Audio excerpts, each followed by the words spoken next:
Bismillahirrahmanirrahim. Assalamualaikum warahmatullahi wabarakatuh. Jumpa lagi dengan saya di Abil Maywa Channel. Jadi teman-teman, channel ini merupakan channel pendidikan tempat kita berbagi tentang aplikasi pendidikan, Microsoft Office, serta tips dan triks komputer. Jadi di video kali ini teman-teman ya, kembali lagi admin akan berbagi sebuah video terbaru tentang kabar gembira yang kita nantikan informasinya, yaitu di sini Kemendikbudristek akhirnya setuju tentang tambahan afirmasi masa kerja pengabdian guru honorer selain usia dan tentunya juga adalah berkenaan dengan kondisi daerah. Nah, di sini yang jadi pertanyaan, apakah Menpan RB dan BKN setuju meskipun sebenarnya Kemdikbudristek itu sudah setuju tentang tambahan afirmasi.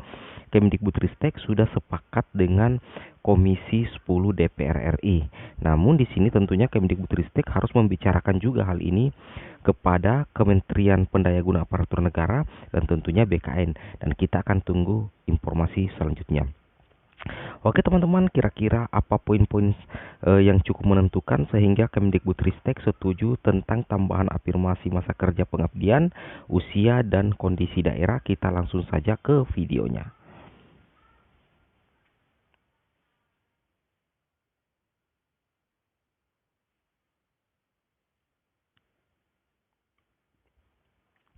Di sini teman-teman ya, yang pertama teman-teman harus memahami paparan-paparan dari Mas Menteri di rakor bersama dengan rapat kerja dengan DPR Komisi 10 yang membahas tentang P3K. Yang pertama itu adalah ada beberapa poin yang utama, yaitu ada 7 poin yang harus teman-teman pahami. Yang pertama, paparan dari Mas Menteri itu yang pertama itu adalah tetap diadakan tes dengan menggunakan passing grade yang sudah ditentukan. Jadi tetap ada passing grade-nya teman-teman ya. Kemudian yang kedua adalah kesejahteraan dan kelayakan tetap diprioritaskan untuk guru honorer. Tentunya ini menjadi keinginan kita semua.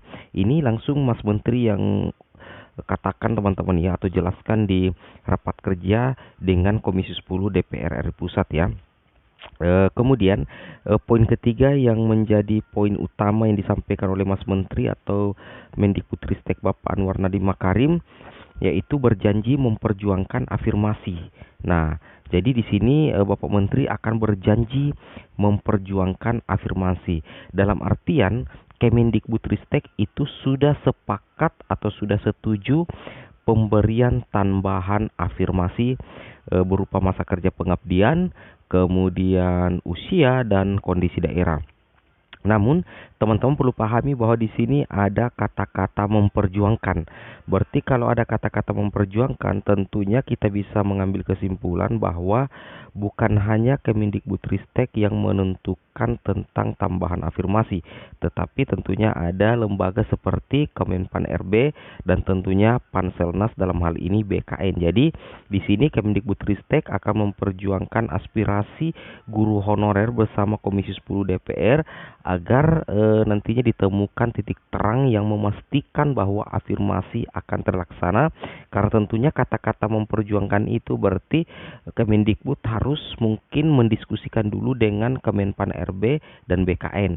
Namun di sini peluang untuk adanya afirmasi masa kerja itu sangatlah besar dan bahkan kita boleh katakan itu pasti akan terlaksana. Namun tentunya Kemendikbudristek itu tetap harus berkoordinasi dengan Kemenpan RB dan tentunya juga dengan Panselnas atau BKN. Kemudian poin 4 di sini adalah berkaitan dengan tryout. Jadi berkaitan dengan tryout, format contoh soal pasti berbeda. Maksudnya di sini bahwa tryout yang ada di SIM PKB atau guru belajar seri P3K menurut Mas Menteri itu dipastikan memang redaksi soalnya atau soalnya pasti berbeda dengan soal sebenarnya yang diteskan di ujian kompetensi P3K, karena yang di tryout itu hanyalah format atau contoh soal, tetapi redaksinya berbeda. Tidak mungkin soal yang ada di tryout itu langsung persis sama dengan soal yang muncul di ujian kompetensi. Itu menurut Mas Menteri ya. Nah, di sini Mas Menteri menggarisbawahi bahwa memang hal tersebut memang belum sempurna dan akan terus dilakukan perbaikan, seperti itu teman-teman ya. Kemudian poin yang kelima adalah pengajuan penundaan ujian sudah dilakukan ke Panselnas. Jadi sisa menunggu persetujuan. Jadi rencana besok tanggal 24 September itu pengumuman. Namun di sini desakan Komisi 10 agar melakukan penundaan pengumuman itu penyebabnya karena adanya desakan dari DPR RI Pusat untuk istilahnya tambahan afirmasi, dan di sini Kemendikbudristek sudah mengirim surat kepada Panselnas teman-teman ya, seperti itu. Kemudian materi ujian kemarin adalah dari guru untuk guru dan yang membuat guru yang tes guru, begitu juga passing grade-nya. Nah ini yang poin 7 ini mungkin akan kita saksikan sebentar dengan poin 4 yang kita belum terlalu paham. Poin 4 dengan poin 7 itu akan langsung dijelaskan secara langsung oleh Bapak Menteri kita, Bapak Nadiem Makarim, dan kami sudah merangkum videonya sebentar ya. Jadi teman-teman akan saksikan. Nah, di sini untuk dari Komisi 10 DPR itu menyalurkan aspirasi dari guru honorer, yang mana di sini tuntutan atau desakan dari Komisi 10 DPR itu yang pertama itu adalah jenis tambahan nilai afirmasi usia di atas 35 tahun dan berstatus aktif sebagai guru selama 3 tahun terakhir berdasarkan Dapodik dan disabilitas ya. Kemudian yang kedua adalah disabilitas. Kemudian untuk guru usia di atas 35 tahun itu jumlah tambahan nilai yang didesak kepada Kemendikbud itu adalah 30 sampai 50% dari nilai maksimal kompetensi teknis. Sedangkan disabilitas itu 50 sampai 60% dari nilai maksimal kompetensi teknis. Seperti itu teman-teman ya.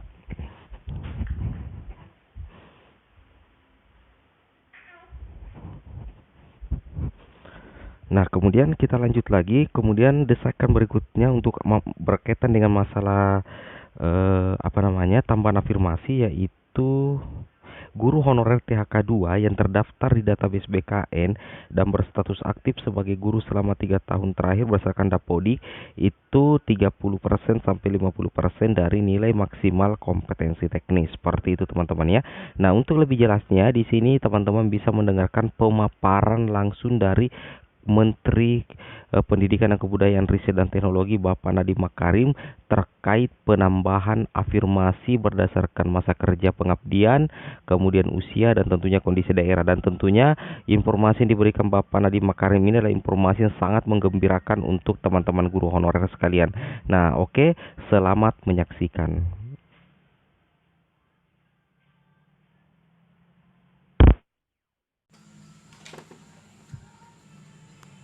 Mungkin aspirasinya agak variatif, dari ada yang mau meminta afirmasi dari sisi umur, daerah, jenjang waktu, pengabdian, bahkan sampai se ekstrim semuanya lulusin aja. Nah itu yang kita akan kaji ya.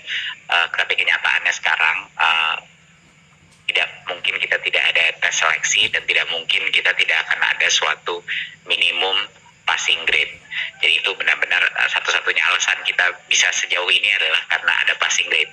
Itu persetujuan. Jadi mohon maaf, tapi itu adalah satu negosiasi yang memang bagian daripada alasan kenapa kita bisa mendapatkan ini. Angka 1 juta itu Bapak Ibu adalah angka kapasitas daripada anggaran. Itu adalah angka kapasitas. Target kita sebenarnya bukan 1 juta. Target kita adalah sebanyak mungkin yang bisa memenuhi kebutuhan minimum menjadi guru yang layak. Saya ingin sedikit cerita.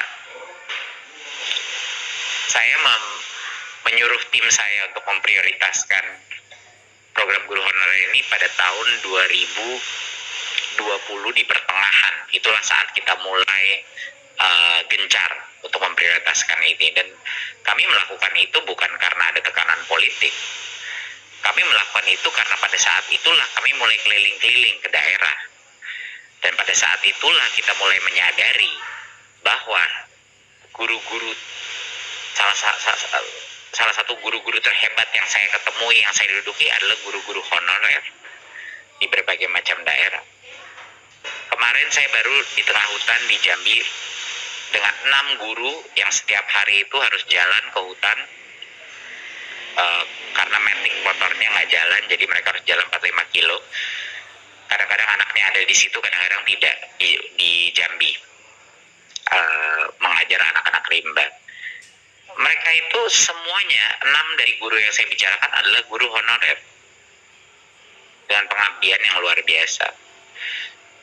Jadi saya ingin sedikit curhat kepada Komisi 10 bahwa alasan kenapa ini penting untuk Kemendikbudristek adalah kita menyadari ada mutiara-mutiara di dalam guru-guru honorer kita yang sekarang tidak menerima layak, yang sangat layak mendapatkan upah yang setaraf dengan PNS. Bahkan banyak dari guru-guru honorer kita yang ternyata menjadi guru penggerak, bahkan menjadi calon pemimpin. Jadi, kita mendorong ini untuk memastikan bahwa kesejahteraan dan kelayakan itu dua-duanya terpenuhi. Jadi kami menjadikan ini prioritas utama pada saat itu. Guru-guru honorer yang saya ketemu di daerah banyak yang luar biasa, sangat luar biasa. Mengharukan saya, memotivasi saya, dan pengabdian mereka nggak semuanya, memang benar, nggak semuanya bisa diukur dengan tes. Itu saya sangat setuju, nggak semuanya bisa diukur. Tapi kita punya keterbatasan terhadap instrumen yang bisa kita pilih pada saat ini, agar mereka juga, kita bisa mengejar kesejahteraan mereka. Jadinya, untuk itu sekali lagi, saya ingin memperjelaskan dua hal. Pertama, Kemendikbudristek mengambil posisi secara garis besar sama dengan Komisi 10, di mana kita harus perjuangkan afirmasi bagi kelompok-kelompok tertentu di guru honorer. Jadi itu akan kami coba, walaupun itu bukan, terima kasih, walaupun itu bukan sepenuhnya keputusan Kemendikbudristek, tapi kami akan perjuangkan Bapak Ibu, itu janji saya, ya. Untuk yang kedua adalah, tapi beberapa hal yang harus diklarifikasi. Satu adalah mengenai tes. Kita juga, saya cukup kaget waktu mendengar bahwa banyak kali guru honorer bilang tes tryout-nya tidak sama. Saya nggak tahu, mungkin pengalaman dari mana bocoran itu biasa diberikan. Tapi waktu saya melihat, saya berbicara sama Mas Iwan, kenapa berbeda? Oh, maksudnya yang berbeda itu bukan, waktu saya ngomong, mereka mengira akan diberikan jawabannya. Jadi pertanyaan yang sama. Nah, itu yang mohon anggota Komisi 10 bisa membantu sosialisasi bahwa ini adalah tes serius, bukan tes yang akan kita berikan jawabannya. Yang tryout-tryoutnya itu adalah tes untuk formatnya seperti itu. Ya jelas pertanyaannya akan berbeda. Atau itu akan sama kayak dulu di UN ada keluar-keluar bocoran gelap, ujian sama aja. Itu bukannya kita tidak akan mengakses kemampuan. Jadi mohon maaf, tapi mohon dibantu sama Komisi 10 klarifikasi bahwa tesnya itu yang diberikan tryout adalah kisi-kisi. Seperti ini loh contohnya gitu. Lalu jelas akan ada pertanyaan yang berbeda. Kalau pertanyaan yang sama ya itu bukan namanya evaluasi. Nah, itu mohon diperkenalkan. Bukan topiknya, bukan kompetensinya berbeda, enggak, tapi pertanyaannya harus berbeda. Tapi kita latihan soal dan lain-lain akan kita kembangkan. Belum sempurna pelatihan kita, udah jelas belum sempurna. Nah, ini pertama kali kita melakukan seperti ini, dan terus kita akan menyempurnakan proses dan logistik dan lain-lain di setiap tahap gitu. Mungkin Mas Iwan ingin sedikit